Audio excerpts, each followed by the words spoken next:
Magandang araw po mga Kapinoy. Kamusta po kayo? Magandang umaga, tanghali, hapon, gabi. Kahit sa parte ng mundo kayo na andun. Ngayon po ay araw ng Biyernes, November 1, araw ng mga patay, araw ng mga kaluluwa, o araw ng mga santo, All Saints Day, bukas ay All Souls Day. Okay, so ngayong araw na to sa Pilipinas ay atin pong dinadalaw yung ating mga yumaong kamag-anak, mga labi ng ating yumaong kamag-anak. Kaya napunta tayo sa mga libingan, Okay? Nanlaban, yan daw po ang dahilan kung bakit ang mga pulis ay nakapatay ng mahigit kumulang ng 7,000 tao noong panahon ni Rodrigo Duterte. Yan po ang official tally as of June 30, 2022. More or less 7,000 people o persons. Yan daw po ang napatay nila. Alright, so pag-usapan natin ulit yan. 7,000 persons. Katulad po ng mga naiisip ng iba, 7,000 na tao ang napatay, ibig sabihin dapat yan ay 7,000 din ang naimbestigahan at 7,000 din na pulis ang nasampahan ng kaso. O kung sino man yung mga taong namatay, nakapatay, dapat po masampahan ng kaso. Yan ba'y nangyari, Pero ang sabi nila, ang lumalabas daw, ang turo ni Digong ay pag daw lumaban ay walang kaso. Lumaban at napatay ay walang kaso ang pulis. Alright, pag-isipan nga natin yan muli. Okay? Alright, tinignan ko po muna ngayon ang Article 11 of the Revised Penal Code of the Philippines. Nandiyan po ang sinasabing tinatawag nating justifying circumstance. Yan po, nandyan yung self-defense, defense of a relative, defense of a strangers, and other circumstances. Nandyan po yan. So, self-defense, ibig sabihin, pagdidepensa sa sarili. Kung may umaatake sa iyo. Meron po mga elements yan. I think, I don't need to elaborate on that. So, meron pong self-defense, depensa sa sarili, meron pong defense on relative, defense, yun po ay pag dinidepensahan nyo ang mga kamag-anak nyo, mga mahal sa buhay, at meron pong defense on a stranger, defense of a stranger, parang gano'n, ibang tao naman, gano'n din, kung nakapatay kayo dahil dinidepensa nyo ang ibang tao, ay nandyan po yung mga elements na yan, na magbibigay sa inyo ng mga depensa. Kaya nga po yan justifying circumstance. Mga depensa nyo sa husgado. Meron din pong in the fulfillment of duty, kunyari ang pulis, mga depensa, depensa niya yan. Alright? So, okay. Mukhang tinitingnan ko doon sa mga elemento na yan, sa mga revised penal code na yan. Mukhang papasok siya at sinasabi nila na papasok doon sa fulfillment of a duty. Okay? Or doon din sa lawful order in the performance of the lawful order of a superior. Diyan po ata papasok. Pero tingnan po natin kung sakali mat pumasok dyan, ano bang dapat mangyari. Okay? So, kunyari ganito po ang sitwasyon, may isang tao na naglalakad at may humarang sa kanya, hindi niya kilala, tatagain siya o babarilin siya, nagkataon na meron siyang baril din yung at napatay niya isang tao. So, ano ang mangyayari diyan sa nakapatay na yan? Aba, siyempre po, ang mangyayari sunod ay iimbestigahan ng pulis ang pangyayari.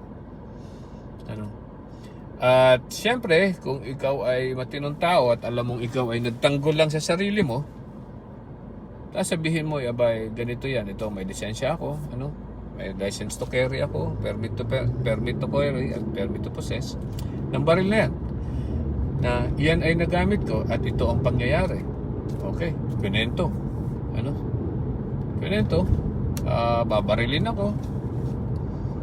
Nakita ko, actually binaril na nga ako, ay hindi lang ako tinamaan, kaya nung binaril ko siya, magaling akong mamaril, tinamaan ko siya. Alright? It looks like papasok po sa self-defense yan. Lahat ng elements na yon, unlawful aggression, reasonable means employed, and reasonable means employed to repel the aggression, and third ay insufficient provocation on the part of the person defending itself. Okay, so ano mangyayari ngayon? Sasabihin ng pulis, okay, so yan ang sinabi mo, pinatay mo, pero self-defense ka. Ang mangyayari po niyan, ihahabla pa rin po ng pulis. Ito po ang normal na kaso, ihahabla pa rin ikaw ng pulis.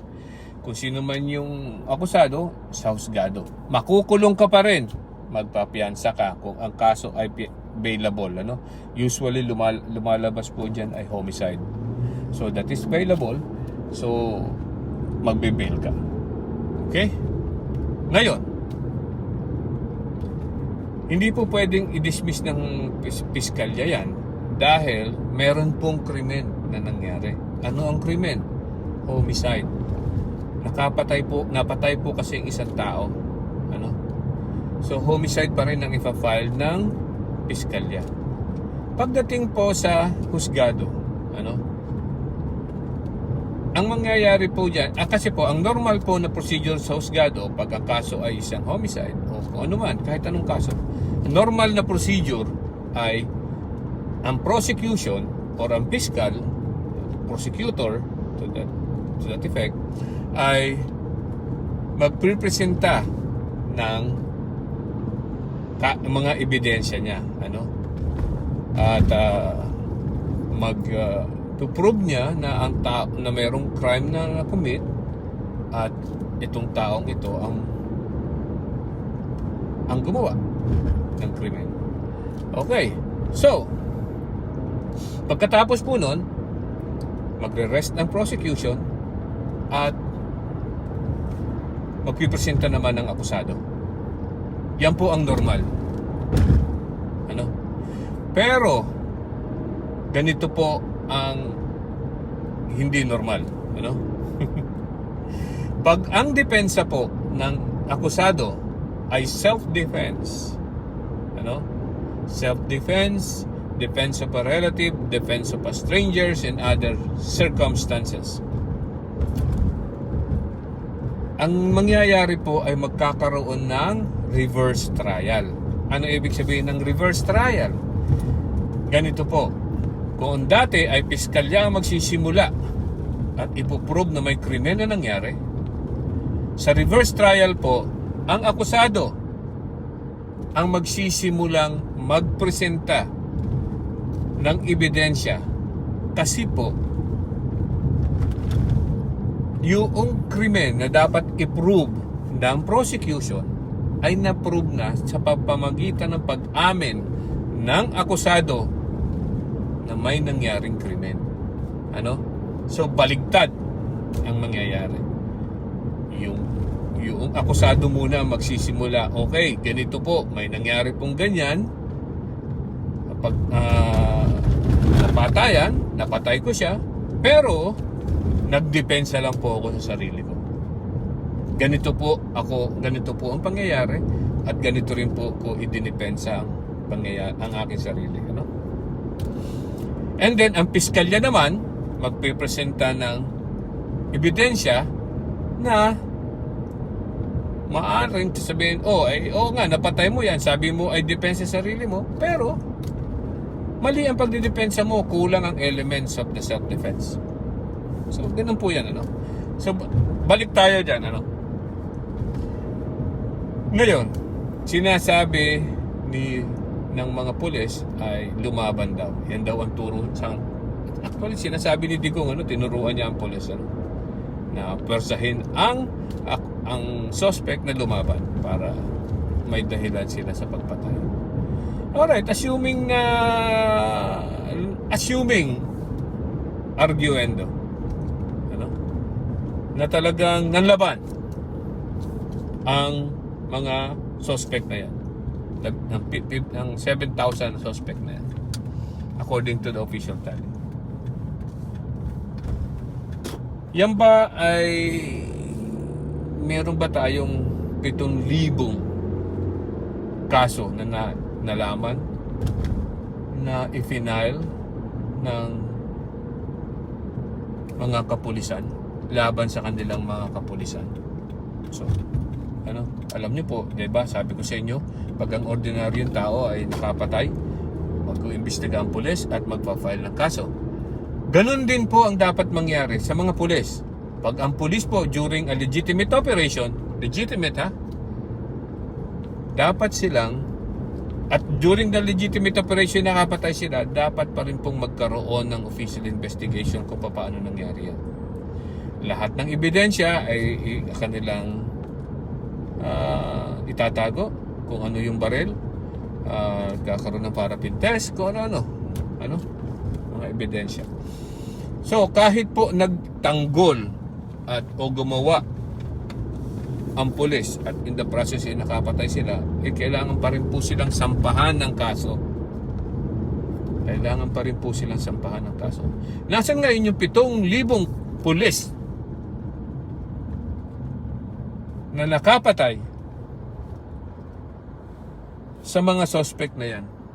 Hindi lang po yan 7,000 pulis. Baka yung isang taong napatay nila ay napakaraming pulis ang bumaril.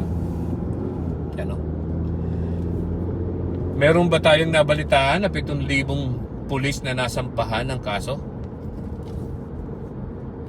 Ha? Nasaan po yung mga ebidensya na yan? Yung mga ebidensya. Right? Sasabihin nila ngayon na hindi dapat pulis ang nasampahan dahil pulis ang mga yan in the performance of duty. Mali po, hindi po ganun yun. Bakit yung ordinaryong tao pag nakapatay kahit self-defense nasasampahan ng kaso? Bakit ang mga pulis hindi pwedeng sampahan ng kaso? Dahil sinasabi nilang nanlaban. Ngayon, ang sinasabi nila, wala namang naghabla doon sa 7,000 na yun o kakaunti, ilan lang ang naghabla. Okay? Pareho din po yun.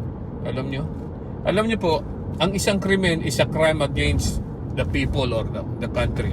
Kaya nga po yan sa Pilipinas, ang isa pong krimen ay hindi po yan Juan de la Cruz versus Pedro de la Cruz for homicide. Hindi po ganun yun. Ang mangyayari po ay Republic of the Philippines versus Juan de la Cruz.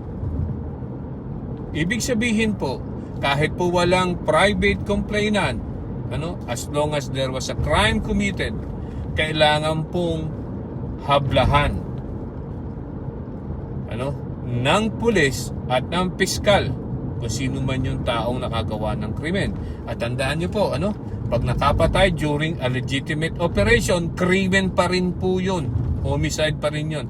Kahit pa sabihin may warrant of arrest, kahit pa may search warrant, o kahit pa in flagrante delicto, krimen pa rin po ang nangyari pag nakapatay. At dapat pa rin pong sampahan ng kaso kung sino man yung nakapatay. Bahala na po siya sa husgadong magpaliwanag. Yun ang sinasabing ganyan.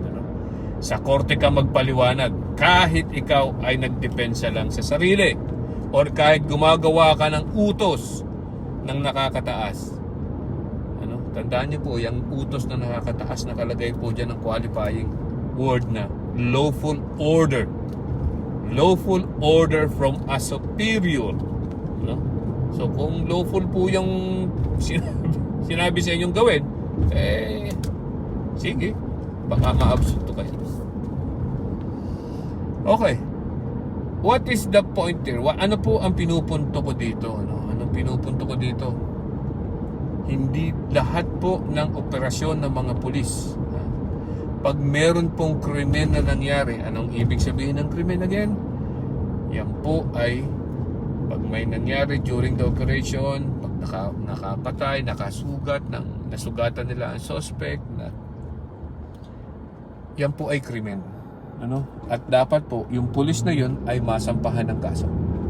At yung pulis na yun, dapat pagkasampa ng kaso, dun lang po siya pwedeng magpaliwanag sa husgado. Kahit po walang private complainant, kasi po ang kaso ay people of the Philippines. Yan po ang naghabla. Ang private complainant po ay, yan lang po ay, para sa civil aspect. At kung sakali, testigo rin sila, natulad. Okay? So, tigilan na po natin yung sinasabi ni Rodrigo Duterte na pag nanlaban ay patayin ang suspect. Dahil pag po pinatay ninyo yan, may kaso kayo. Yan kayong mga pulis. Huwag kayong maniwala dyan sa sinasabi ni Rodrigo Duterte na walang kaso, ha? May kaso dapat kayo. Hindi nyo lang siguro pinay. So meron po kayong dereliction of duty dyan. Okay?